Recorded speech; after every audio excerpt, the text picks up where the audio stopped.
Olá, boa tarde, ótima quinta-feira. O NT Sul começa agora, ao vivo, de Cachoeira do Sul, para cerca de 200 cidades em canal aberto. Nossos canais de interatividade estão abertos para a sua participação. facebook.com/TV Cachoeira e o WhatsApp 51997697129. Cachoeira do Sul entra na lista das cidades consideradas infectadas pela dengue. Secretaria Municipal da Saúde está em estado de alerta. O governo gaúcho lança consulta pública para a gestão do zoológico de Sapucaia do Sul. Empresa vencedora terá que investir 59 milhões de reais no parque. Em nossa entrevista do dia, falamos sobre os conflitos escolares na infância e na adolescência.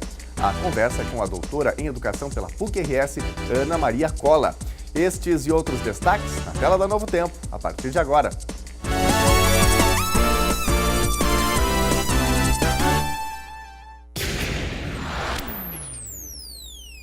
A estimativa do governo para o salário mínimo em 2019 mudou. Em abril deste ano, ela era de R$ 1.002 e agora passa a ser de R$ 998, de acordo com a nota técnica do projeto de lei de diretrizes orçamentárias do orçamento de 2019, que foi debatido na Comissão Mista de Orçamento na manhã de terça-feira. A cada R$1 de aumento, há o impacto de 303,9 milhões em despesas, de acordo com a nota técnica, que destaca ainda que destes, 243 milhões representam gastos do INSS. Com essa medida, a projeção é de que o governo deixe de gastar 1,21 bilhão em 2019. Esse valor ainda pode mudar caso haja alteração na previsão para a inflação e para o Produto Interno Bruto, o PIB, de 2019, já que esses índices compõem a fórmula para o cálculo do reajuste do salário mínimo. Atualmente, o salário mínimo está em R$ 954 e serve de referência para cerca de 45 milhões de pessoas. A Comissão Mista de Orçamento, composta por deputados e senadores, segue avaliando o relatório preliminar da Lei de Diretrizes Orçamentárias. Estamos na Semana do Meio Ambiente. Triste falar, mas é necessário, já que os nossos recursos naturais têm sido atacados seguidamente. Um dos grandes desafios do mundo é dar o destino certo ao lixo eletrônico. Quase 54 milhões de toneladas devem ser geradas nos próximos 7 anos. E o Brasil é um dos maiores produtores desse tipo de resíduo. Celulares, placas de computador e até máquinas de escrever descartados se transformam em oportunidade de renda para 31 pessoas nesta cooperativa de São Paulo. Desde 2009, os trabalhadores desmontam o lixo eletrônico e separam plásticos e metais. Depois, o material é vendido para indústrias de reciclagem.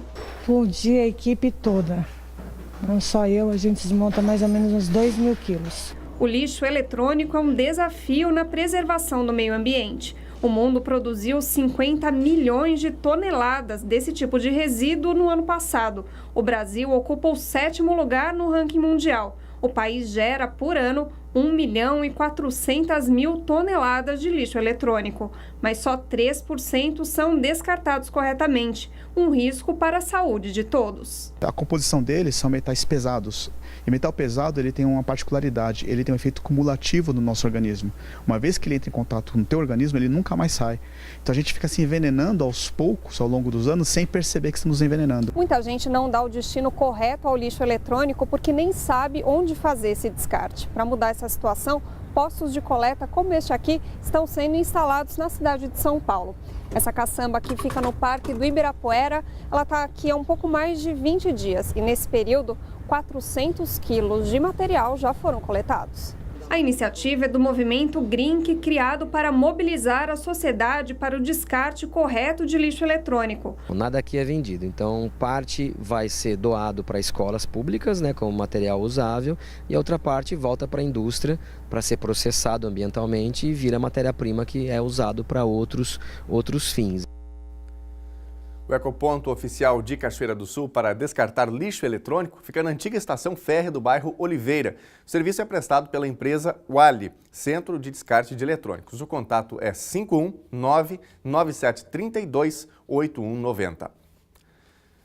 Os serviços da Secretaria Municipal de Saúde de Cachoeira do Sul voltaram parcialmente à normalidade ontem. Consultas, viagens e demais procedimentos já estão sendo feitos como antes da greve dos caminhoneiros. Alguns medicamentos e suprimentos, como fraldas, ainda devem faltar por 20 dias. Diante dos quase 11 dias de greve dos caminhoneiros, serviços essenciais também ficaram reféns da paralisação dos motoristas de caminhão. Cachoeira do Sul não foi diferente, principalmente situações envolvendo a Secretaria de Saúde aqui do município. Nós vamos conversar com o secretário Roger Gomes para saber como é que fica agora viagens marcadas, procedimentos que estavam marcados fora de Cachoeira e o atendimento da rede pública aqui na cidade com relação ao que já estava programado, secretário, para esses 10 dias em que a greve dos caminhoneiros aí paralisou tudo. Bom, a greve, na verdade, ela paralisou o país inteiro. Então, aqueles prestadores que fazem um serviço de referência, eles também paralisaram, né, os seus atendimentos. Então, o remanejamento do atendimento ele foi automático. Alguns casos de consultas, a gente conseguiu remarcar, nós, a secretaria, através dos nossos servidores, os motoristas, conseguem fazer a remarcação dessas consultas. E alguns outros casos é o paciente que tem que realmente fazer, tem que ser ele que é o responsável. O que mais nos preocupou foi a questão dos insumos, pois foram 10 dias que nós não recebemos nada, né? Nenhum caminhão trouxe até a secretaria medicamento, fralda, materiais médicos, né? E a partir de hoje já começou a chegar. Ontem chegou também medicamentos, fraldas, mas, por exemplo, algumas coisas faltou o insumo na origem e aí não foi fabricado. Então vai demorar um período maior para chegar. Por exemplo, fraldas tamanho, se não me engano, GG ou G, esses dois tamanhos, vai faltar em torno de 20 dias para chegar. É o último contato que a gente teve. Alguns medicamentos também vai demorar mais um pouco para chegar do que o esperado. Mas está chegando. Hoje eu recebi em torno de 10 medicamentos, né, aqui na secretaria. Paracetamol, eu não lembro os demais nomes, assim, mas eu vi que chegou medicamentos. E materiais médicos, como seringas, gases, alguma coisa está chegando. Então a gente acha que vai normalizar agora. Não chegou a prejudicar nenhum atendimento ainda. A gente teme que tenha uma falta mais próxima, assim, mas estamos trabalhando para fazer um reajuste para isso não acontecer. Perguntei se, diante da paralisação, medicamentos de uso contínuo e de alto custo deverão faltar por mais dias. Nesse caso, sim, porque esses medicamentos, se eles tiverem um maior período para ser produzido, né, aí eles vão acabar tendo um maior período para chegar aqui na secretaria. Mas até o momento a gente está conseguindo controlar a situação.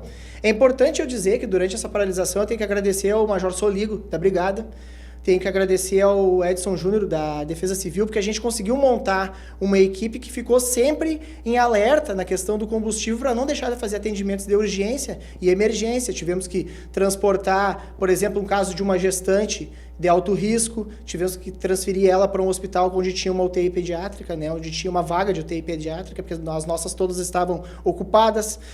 Nós tivemos que fazer transferência para cirurgias de emergência, e o SAMU não parou em momento nenhum, graças a esse contato que nós tivemos com o pessoal da segurança, da Brigada Militar, que eles sim, através do Estado, nos liberaram o abastecimento, né, das nossas ambulâncias. Ele garante que as consultas, viagens e procedimentos agendados para os dias em que houve a paralisação serão remarcados e que os pacientes não terão qualquer prejuízo quanto a isso. Afirma ainda que os pacientes nessa condição já podem procurar a Secretaria da Saúde. Elas podem vir à secretaria para conversar aqui, pode ser até comigo mesmo, conversar com o Humberto, que é o coordenador das remoções, que eles estão fazendo essas remarcações de consultas e agendamento de procedimentos. O atendimento segue normalizado da mesma forma que era feito antes da paralisação? Sim, a partir de hoje ele foi normalizado. Ontem a gente fez reagendamentos e hoje a gente conseguiu normalizar esses atendimentos. E daqui a pouco a gente volta a falar sobre saúde aqui no NT Sul para atualizar a situação da dengue. Recebemos já algumas mensagens questionando sobre isso, todas as informações sobre o que a Secretaria Municipal da Saúde está fazendo nesse sentido. Em instantes você vai ver aqui no NT Sul. A gente fala agora de um fruto típico do sul do Brasil, é o butiá. Quando o assunto é a oferta da fruta, a situação complica. Muitos butiazeiros foram derrubados para dar lugar à agricultura e à pecuária. A reportagem apresenta resultados de uma pesquisa feita pela Embrapa que busca promover a preservação da cultura por meio sustentável. São vários os benefícios do consumo do butiá.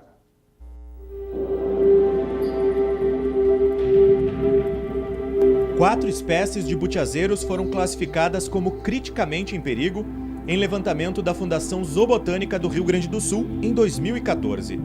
O corte ou transplante dessas árvores é proibido no estado, um dos poucos com legislação específica sobre o tema, e onde há um trabalho de regularização ambiental para o uso sustentável. As espécies de butiá no estado, em todas aquelas regiões a gente tem... A legislação do Rio Grande do Sul, ela exige esse cuidado, né? Que existam procedimentos definidos e atos administrativos para que seja feito extrativismo, cultivo, exploração, transporte, comercialização de plantas nativas. E também os butiás se inserem nesse contexto, especialmente por serem espécies ameaçadas de extinção. Chuva, vento, gado se roçando, eu não tenho mais como encontrar. Mas eu já comprei de vários aqui. Mas apenas os esforços legais para se evitar que essas plantas desapareçam da paisagem não são suficientes. Por enquanto, os butiás ainda têm baixo valor comercial, o que os torna bastante vulneráveis. Só que para a pesquisa, a importância dessas palmeiras vai bem além disso.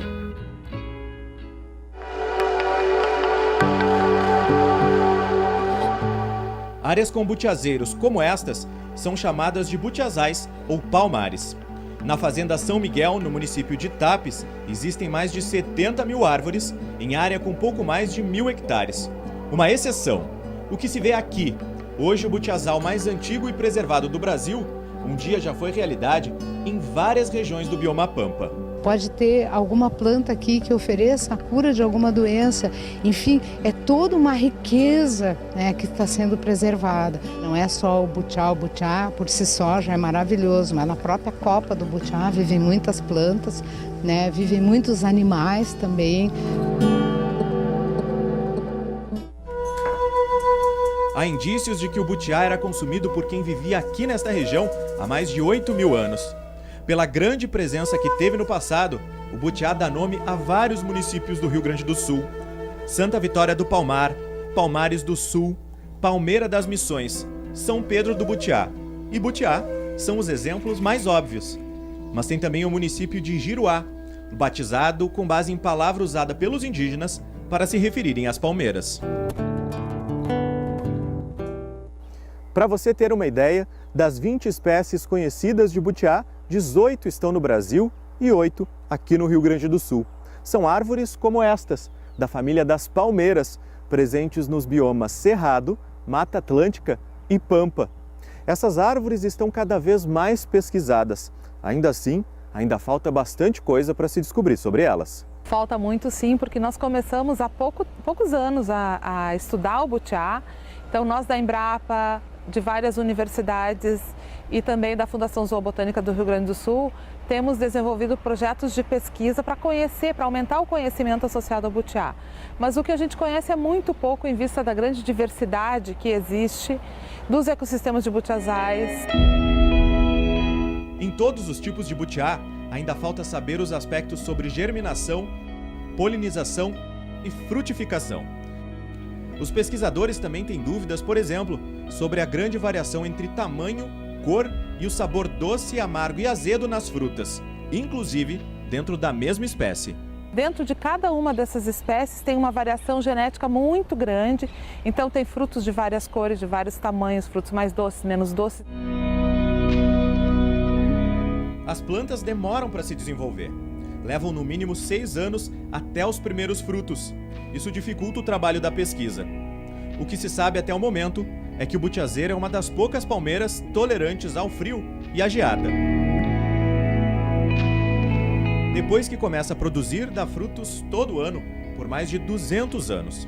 A época vai de novembro a abril. Cada planta pode produzir até 15 cachos, dependendo das condições do ambiente, da idade e da genética. E cada cacho suporta até 20 quilos de butiá, cada um, dependendo da espécie. As frutas variam entre amarelo, laranja e vermelho quando maduras, e possuem até 70% de uma polpa bastante fibrosa. Dentro da fruta ainda há um coquinho, onde estão as sementes ou amêndoas. Elas também são comestíveis e eram bastante apreciadas pelos povos indígenas da região. Os butiazeiros podem ser bem altos, os maiores chegam a 12 metros e com folhas de até 3 metros de comprimento. Mas tem os baixinhos também, como o da espécie Butia lalemante. Chamados de butiá anão, não ultrapassam 1,5 metro de altura. Que são os butiás, as plantas são bem baixinhas, não tem o tronco aparente, as folhas saem direto do chão, os cachos são bem pequenininhos. Temos outro que é o butiá catarinensis, que ocorre no litoral norte e que entra Santa Catarina dentro, que as plantas são menores também, não são anãs, mas são pequenas. Os cachos não passam muito desse tamanho, os frutos são pequenininhos, mas super doces. Nós temos o butiá odorata, que ocorre em todo o litoral médio do Rio Grande do Sul e entra pelo Uruguai, que é onde a gente tem maior conhecimento, tem grandes butiazais em Tapes, Santa Vitória do Palmar. Tem também o butiá iatai, que é lá na região das Missões, que tem frutos que são com um pouco menos de fibra do que o nosso e que tem os frutos bicudinhos e de tamanho grande. As pesquisas foram feitas com iatai e com catarinense. A sorte é que tem bastante gente pesquisando o butiá e a cada dia se descobre algo novo. Segundo este pesquisador, engenheiro de alimentos da Universidade Federal do Rio Grande do Sul, a concentração de vitamina C nos butiás chega a ser maior do que a de frutas como a laranja e o limão. Na polpa do butiá iatai e na polpa do butiá catarinensis tem um alto teor de vitamina C, em torno de 68, quase 70 miligramas por 100 gramas no iatai e em torno de 50, 56 miligramas por 100 gramas no catarinensis. Em relação ao que os órgãos relacionados à saúde identificam, a vitamina C presente nos butiás, tanto que a gente analisou quanto na própria referência bibliográfica dos outros tipos de butiá, são muito acima. Mas variações ocorrem entre diferentes tipos de butiá. O butiá iatai tem maior potencial de extração de polpa. Então, de 1 quilo de fruta, você consegue ter mais polpa do que em relação ao catarinense. Por outro lado, o catarinense tem um perfil lipídico, ou seja, gorduras que tem muita gordura. Em relação aos outros, tem mais que o dobro de gordura. Os butiás ainda contêm carotenoides, que retardam os processos inflamatórios e de envelhecimento. E tem mais potássio do que a banana, nutriente que regula o funcionamento do organismo. Os frutos são consumidos ao natural ou em sucos e geleias principalmente. Nos últimos anos, houve um incentivo à criação de novas e diferentes receitas. Imagina comer doces como estes. E tem quem se arrisque, inclusive, a fazer pratos salgados. Que tal um crepe de butiá? Vai da criatividade de cada um. Para quem não almoçou ainda, é de dar fome, né? De dar água na boca. Hora do tempo, o frio deve permanecer durante o dia no Rio Grande do Sul. Durante a tarde, mesmo com o sol, a temperatura sobe pouco. Vamos à previsão.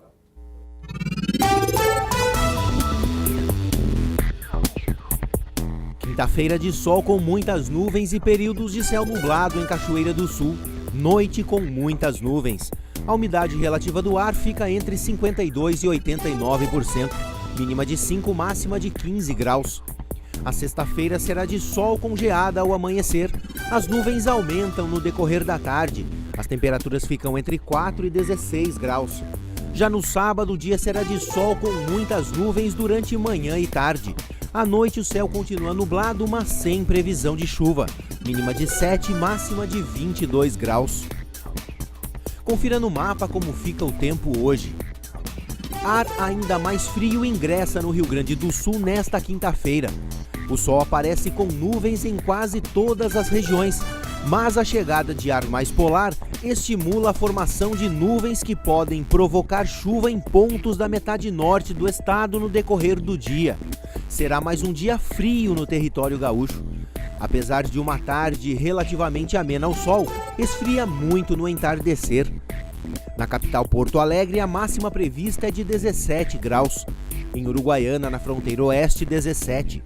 Em Passo Fundo, no norte do estado, 15 graus. E em Santa Maria, na região central, 17. Para o litoral norte, Tramandaí, Torres, 17 graus. E em Pelotas e Rio Grande, no sul do estado, 16.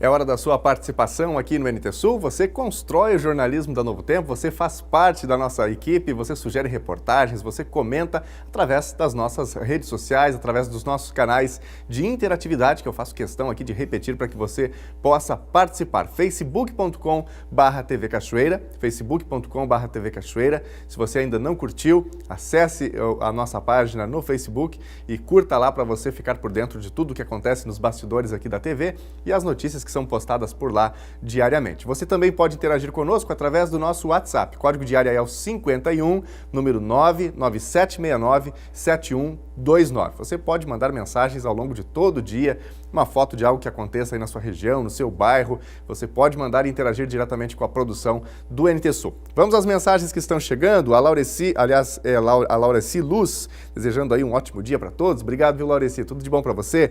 O Dorvalino da Silva Bilhão, boa tarde, sou de Paraíso do Sul. Abraço aos amigos de Paraíso ligados com a gente.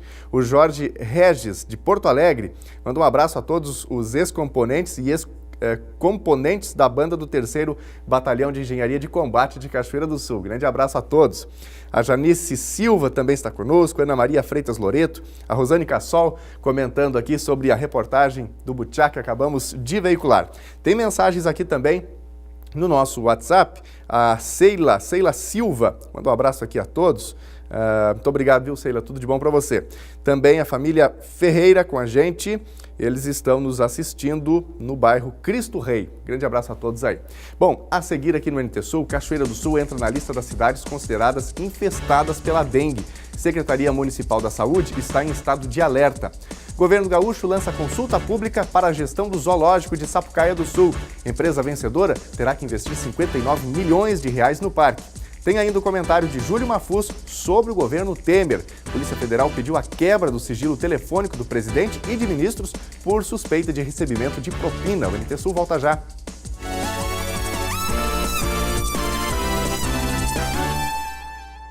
O Estado do Rio Grande do Sul lançou consulta pública para a gestão do Parque Zoológico de Sapucaia do Sul, o principal zoo do estado.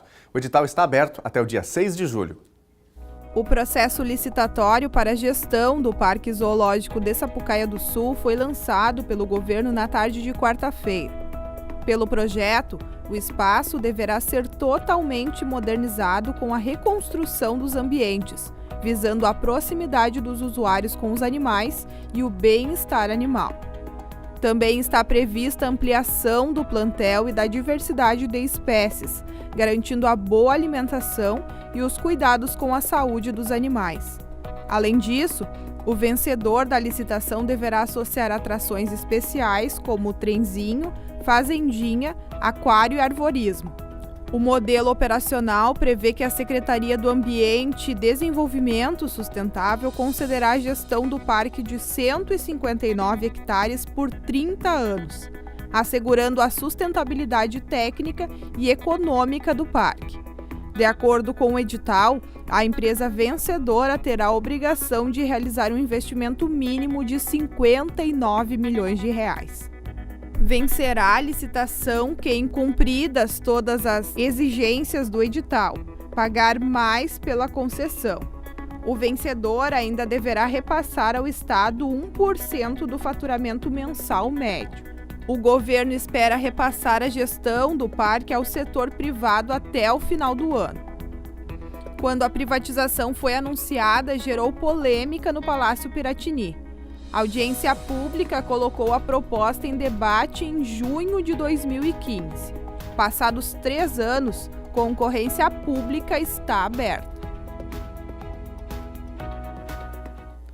A Vigilância em Saúde de Cachoeira do Sul confirma um caso suspeito de dengue no município.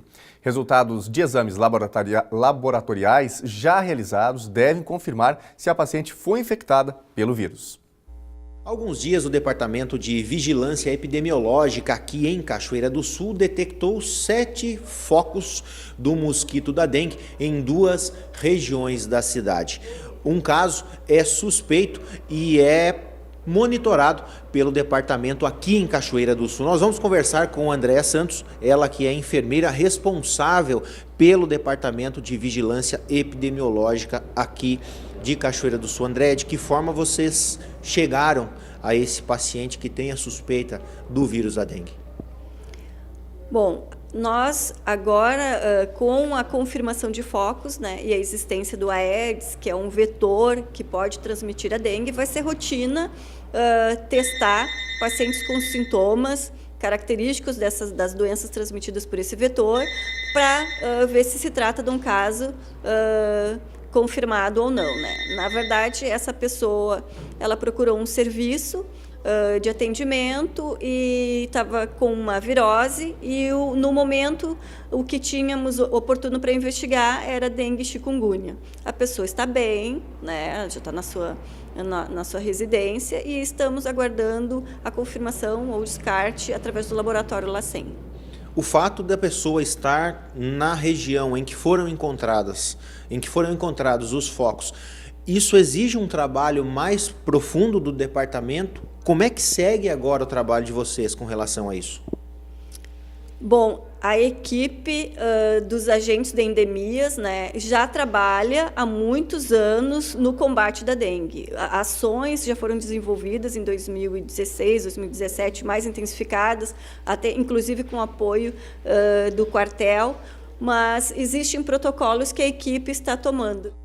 A enfermeira reafirma que o rastreamento feito pela vigilância epidemiológica não fica mais restrito apenas a visitantes que chegam à cidade. O monitoramento segue sendo feito em toda a população cachoeirense. Já vai ser uma rotina, né, da equipe de vigilância epidemiológica testar pessoas sem a história de viagens, né? Independente da sua história de viagens recentes ou não, as pessoas que tiverem os sintomas de febre abrupta, dor no corpo, dor nas articulações, dor nos olhos, né? Dor retroorbital, que a gente diz é uma dor característica dos pacientes com dengue, prostração, né? Ou pessoas que podem estar com bolinhas pelo corpo, exantemas, urticária. Então, esse conjunto de sinais a gente já pode suspeitar de uma dessas doenças. Nós não temos nenhum caso confirmado de pessoas moradoras do nosso município com dengue. Então, a gente não sabe se esses vetores que são os mosquitos, se eles têm dentro deles, se eles estão contaminados com o vírus. Mas, a partir dessa situação de foco, a gente já vai ampliar, então, a oferta dessa investigação de dengue, chikungunya e zika para os nossos moradores de Cachoeira sem história de viagens anteriores, né?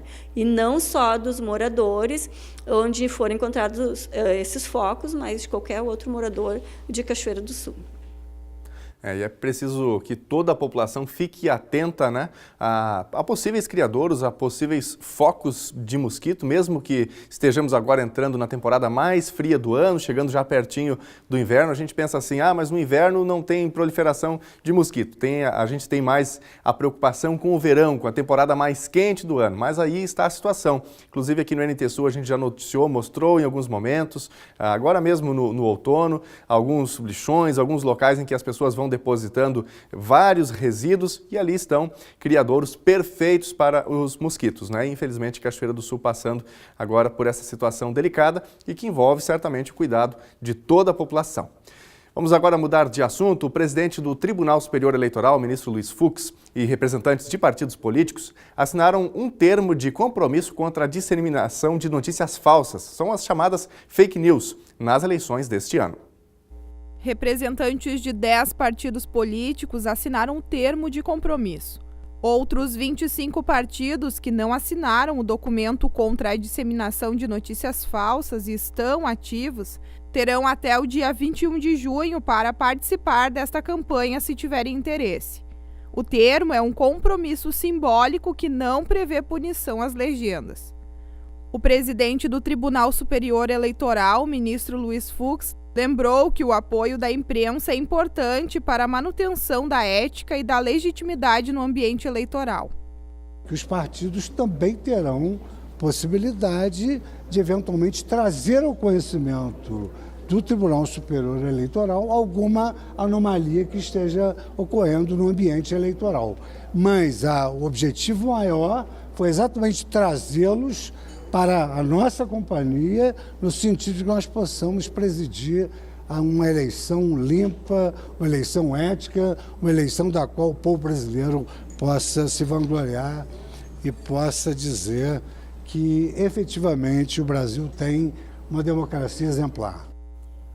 E é sempre bom o cidadão ficar atento, não é? Para não acreditar e não espalhar especialmente notícias falsas. Mas vale destacar também que o TSE vai precisar de um trabalho intenso neste ano no período eleitoral. Mentiras vão surgir por todos os lados. E o plenário do Supremo Tribunal Federal decidiu ontem, por 8-2, derrubar o voto impresso nas eleições de 2018 para eventual conferência dos resultados da disputa. A ação foi apresentada em fevereiro pela Procuradora-Geral da República, Raquel Dodge. Ela argumentou que eventual trava na impressão acarretaria intervenção de um mesário junto ao eleitor, possibilitando que conhecesse as suas escolhas. A Polícia Federal pediu a quebra do sigilo telefônico do presidente Michel Temer e dos ministros Eliseu Padilha, da Casa Civil, e Moreira Franco, de Minas e Energia. O Palácio do Planalto disse que não vai comentar o pedido da PF.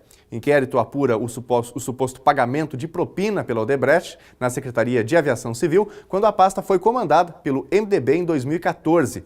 Júlio Mafuz comenta sobre a situação do governo de Michel Temer. Olá, boa tarde. A crise envolvendo os caminhoneiros atingiu em cheio o governo Temer. Nós temos duas crises, uma crise econômica e uma crise política. Já a crise política há muito tempo no Brasil, sem sombra de dúvida, desde lá de 2013, passando pela eleição tumultuada de 2014 entre Dilma e Aécio, impeachment de Dilma e a assunção de Temer no poder. O governo Temer, sem sombra de dúvida, terminou. A gente só precisa saber, agora, nesse momento, é se o governo vai até o final ou se ele cai antes. Por que isso? Porque nós temos alguns processos, por exemplo, como a questão envolvendo a desoneração da folha, que vão sim colocar em xeque o futuro do governo Temer, tendo em vista os benefícios concedidos, os benefícios para o subsídio do diesel concedido aos caminhoneiros. Isso entra na pauta do Congresso daqui uns dias. Então, o governo Temer, no meu ponto de vista, ele só irá até o final se ele sarneyizar. O que significa isso? Significa fazer o que Sarney fez na época em que era presidente da República. Ele terminou o seu mandato porque simplesmente ele não fez mais nada até o final. Cumpriu tabela. Michel Temer vai ter que fazer exatamente isso. Ele não tem mais condições políticas de propor absolutamente nada. Ele tem que apenas deixar que as coisas andem no seu curso normal. Se isso acontecer, nós teremos eleições em outubro e nós teremos o fim do governo Temer em 1º de janeiro. O governo Temer, ele termina, mas ele terminará o seu mandato a partir do momento que ele simplesmente não fizer mais nada. Pode ser um contrassenso, podemos pensar que isso não seria o ideal, mas nesse momento nós precisamos efetivamente preservar a democracia. As eleições estão logo ali, nós estamos já no mês das convenções partidárias, estamos em junho. Até a metade de julho nós teremos definidos quem serão os candidatos à presidência da República, quem serão os candidatos a governador, ao Senado e à Câmara dos Deputados e às assembleias. Em outubro nós teremos eleições. É com isso que nós devemos nos preocupar até o final. Fora disso, Temer vai fazer com que o Brasil mergulhe numa crise que talvez a gente leve muitos e muitos e muitos anos para sair dela. Falei e assino embaixo. O youtuber e comediante Whindersson Nunes é a atração nacional da FenaRroz. O show acontece no dia 21 de junho, terceiro dia de Feira Cachoeirense, ou da Feira Cachoeirense, às 8 horas da noite, no ginásio Dom Pedro I. Os ingressos variam de R$ 30 a R$ 100 e já estão à venda. No site da FenaRroz estão todos os detalhes para ingresso solidário e também regras para a meia entrada. O endereço é www.fenarroz.com.br. Agora 12h36, hora de Brasília, hora da sua participação com a gente aqui no NT Sul. Vamos às participações que chegam através do nosso WhatsApp. Já tem o número salvo aí no seu telefone, no seu smartphone.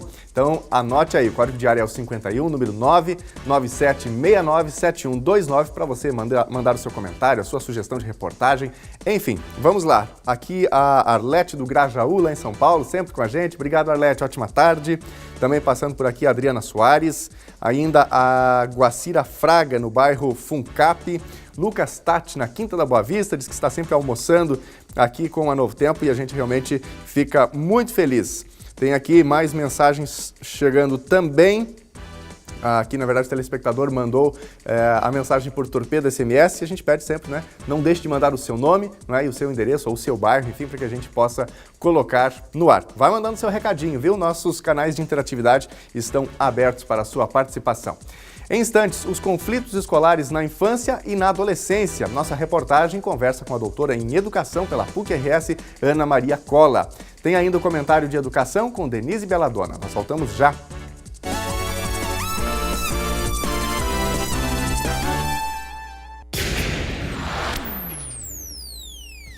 Uma pessoa morreu em um acidente ocorrido na BR-290, em Arroio dos Ratos, na região carbonífera do Rio Grande do Sul, na madrugada de hoje. De acordo com a Polícia Rodoviária Federal, o motorista teria perdido o controle do veículo e bateu em uma árvore próxima do acostamento da rodovia. A vítima, de 29 anos de idade, estava presa às ferragens quando o veículo pegou fogo. Os policiais encontraram o corpo carbonizado. O carro tinha placas de Arroio dos Ratos e o nome da vítima não foi divulgado pela polícia. O pelotão de operações especiais da Brigada Militar prendeu, sob suspeita de tráfico de drogas, Anderson da Silva Pitan. Com ele foram encontradas 136 pedras de crack na travessa da Batista Carlos, no Beco dos Trilhos, em Cachoeira do Sul. Além da droga, os policiais apreenderam ainda um celular e R$ 46. A prisão aconteceu na madrugada de quarta e, após lavrado o flagrante, Anderson foi recolhido ao Presídio Estadual de Cachoeira do Sul. Definitivamente, a internet faz parte da nossa vida. Da mais simples pesquisa até soluções super elaboradas. Dependemos da rede mundial. No quadro Educação, Denise Belladonna comenta sobre a necessidade de equilíbrio para o uso dos meios eletrônicos.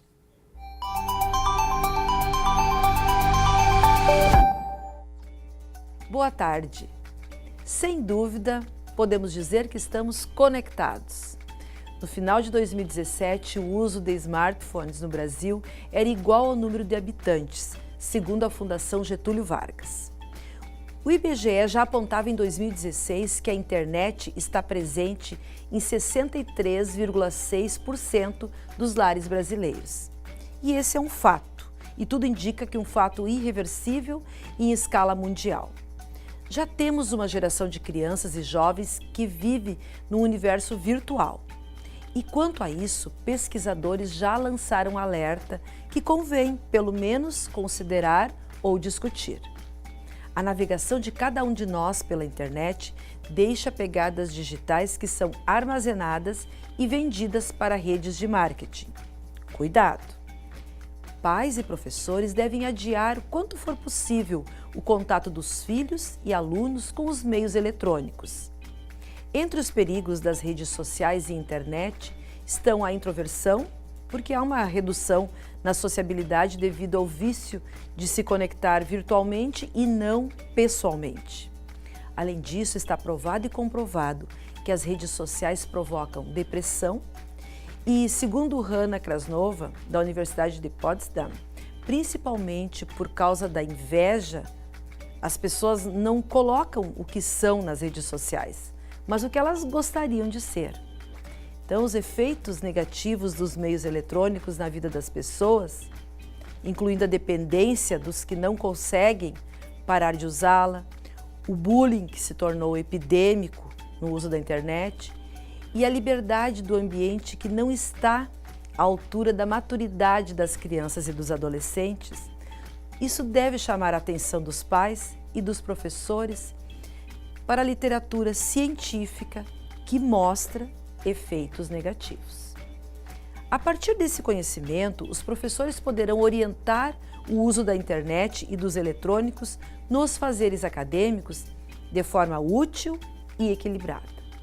E os pais compreenderão a necessidade da sua intervenção, a fim de que o filho tenha um tempo para conectar-se e também se conectar aos estudos, à leitura, convivência em família e com os amigos. Fatos básicos para uma vida saudável. Na minha fala já deu tempo de perceber que o equilíbrio e proteção no aspecto dos eletrônicos são necessários. Até o nosso próximo encontro.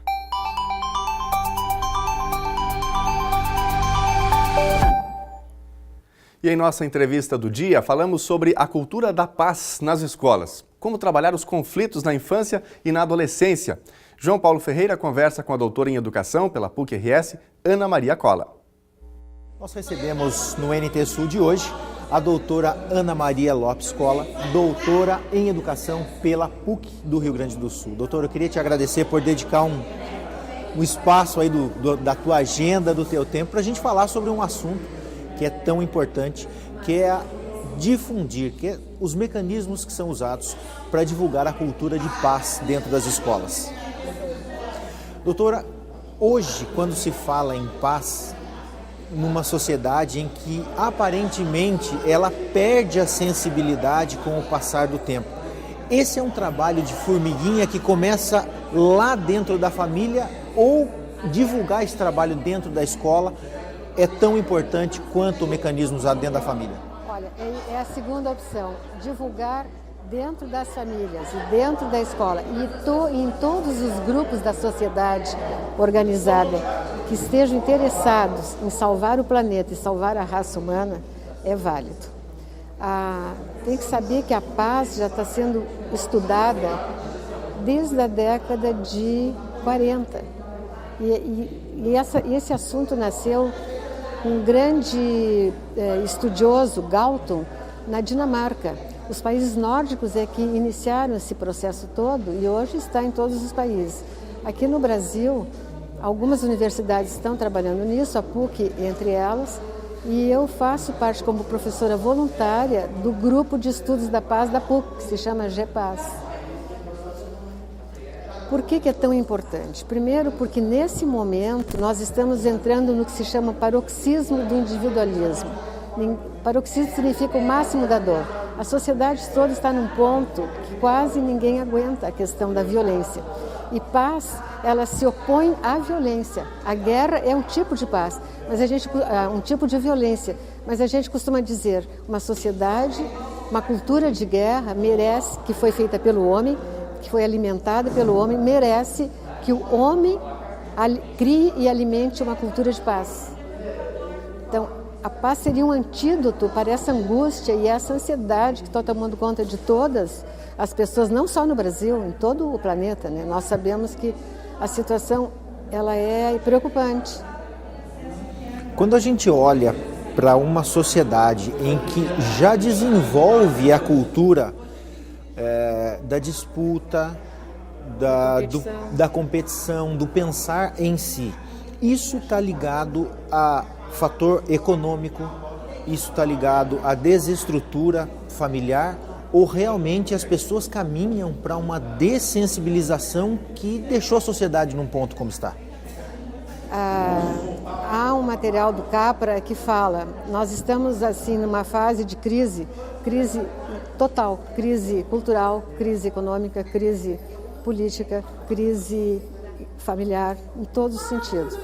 E nesse momento nós temos dois significados, é um perigo ou é uma oportunidade. E nós apostamos que é uma oportunidade para sensibilizar as pessoas que elas têm poder interior para reagir, que elas podem reagir, e para isso envolve ressignificar alguns conceitos que a gente pensa de uma maneira e hoje se pensa de outra maneira. Por exemplo, queres um exemplo? O conceito de conflito. O conceito de conflito sempre é visto como algo pesado, briga, desavença, desentendimento. Mas na teoria da paz, conflito faz parte normal da natureza humana. O que não é normal é resolver o conflito com violência. Então, o modelo de educação para a paz trataria de trabalhar com a mediação de conflitos, para que não haja violência. e também para desenvolver a razão argumentativa e também para desenvolver mediadores de conflito. A Nova Zelândia, na década de 50, treinou todos os alunos das escolas para serem mediadores de conflito. Esse assunto envolve não apenas os alunos, mas professores e funcionários dos grupos escolares também? Exatamente, porque educação para a paz, para uma cultura de paz, envolve relações de poder horizontais. Essa relação hierárquica, de cima para baixo, ela é de um outro modelo de sociedade. E educar para a paz não convive com este modelo que nós temos. São antagônicos. Há a necessidade de uma nova visão e um novo modelo de vida, modelo novo de pensar, de sentir, de agir. Você sabe que o ser humano é um ser complexo, é um ser que conjuntamente ele trabalha com razão e emoção, com sentimento e com pensamento. Esses processos se dão integrados e eles não são dissociáveis. Mas pensa comigo, qual é o tipo de proposta que nós temos do sistema educacional para desenvolver essa complexidade que nós temos? Nós somos vistos como seres lineares e nós não somos, nós somos seres complexos. No entanto, toda essa potencialidade que nós temos, ela tem que ser desenvolvida. E toda pessoa tem dentro de si um desejo de desenvolver a sua potencialidade. Então, qual é outro conceito que mudaria? Competição. De que vale competir com o outro se todos somos iguais na essência? Somos entidades humanas que temos um dom de sagrado dentro de nós. Que vale competir com os outros? Nós temos que competir conosco mesmo para avançarmos e para nos tornarmos mais humanos dentro da nossa humanidade. Esse é um processo, acima de tudo, também de humanização entre as pessoas. Agora, como trabalhar isso dentro das escolas numa sociedade que parte dela é fragilizada por tantas coisas como são assoladas? Nós estamos sentindo o seguinte, a principal coisa é abrir o coração. É abrir o coração para juntar o coração com a razão, o cognitivo com o afeto. Esse é o caminho, independentemente da condição da pessoa. Todo ser humano necessita apoio, afeto e ser considerado um ser humano como todos somos. A nossa unidade está no fato de sermos entidades humanas, da raça humana. Todo o resto é superficial. Doutora, para a gente terminar, queria te perguntar o seguinte. Essa questão de disputa, de ter menos empatia um com o outro, infelizmente ela pega as crianças desde cedo. Como pensar a cultura da paz para o futuro? Esse conceito que levantaste de sentir empatia tem que ser retomado e aprendido. Colocar-se no lugar do outro, porque o sujeito se constitui sujeito em alteridade com o outro. Nós não nos constituímos sujeitos como sujeitos isolados, é só com o outro, os outros. Então, o respeito, primeiro o respeito por si mesmo, se ver como um ser de valores, um ser de amorosidade, um ser de cognição, um ser com várias capacidades, que precisam ser atualizadas e serem desenvolvidas. Tá? Aquela famosa frase, vamos desenvolver as potencialidades. As potencialidades estão dentro de nós, mas tem que haver um programa que desenvolva as potencialidades. Então, essa é uma questão fundamental para que a pessoa se sinta o valor interno e que abandone um pouco essa mania de ver o valor externo a ele. Porque esse tipo de condição é uma condição que aliena o sujeito de si mesmo. Ele é um ser lindo, tem um sagrado dentro, ele tem todas as condições para se ver como uma pessoa inteira e ele não consegue se ver, ele vê seu valor nos objetos e nas coisas que estão à disposição dele, que ele deseja comprar ou que deseja ter. Esse eu acho que é o grande problema. Então, se todos se sentirem iguais e com os valores humanos, características da raça humana, não deveria haver motivo para haver antipatias. Deve haver uma reeducação, inclusive em rodas de conversa, em situações de que todos consigam trabalhar essas ideias e enfrentar esse problema, porque, na verdade, a falta de empatia gera conflito, né? E o conflito tem que ser enfrentado e o sujeito não pode ter ninguém que enfrente por ele. Ele tem que ser o sujeito que vai enfrentar o conflito que ele tem. Na verdade, é uma busca também de maturidade. É uma descoberta. É uma descoberta para todos e não importa a idade. O NT Sul desta quinta-feira fica por aqui. Outras informações no nosso site, novotempo.com/NTSul, também nas nossas redes sociais, facebook.com/TV Cachoeira. Você pode continuar interagindo com a gente também através do WhatsApp, enviando informações, fotos, vídeos daquilo que acontece no seu dia a dia. Código de área é o 51, número 99769-7129. A gente se encontra amanhã, a partir do meio-dia. Até lá. Tchau.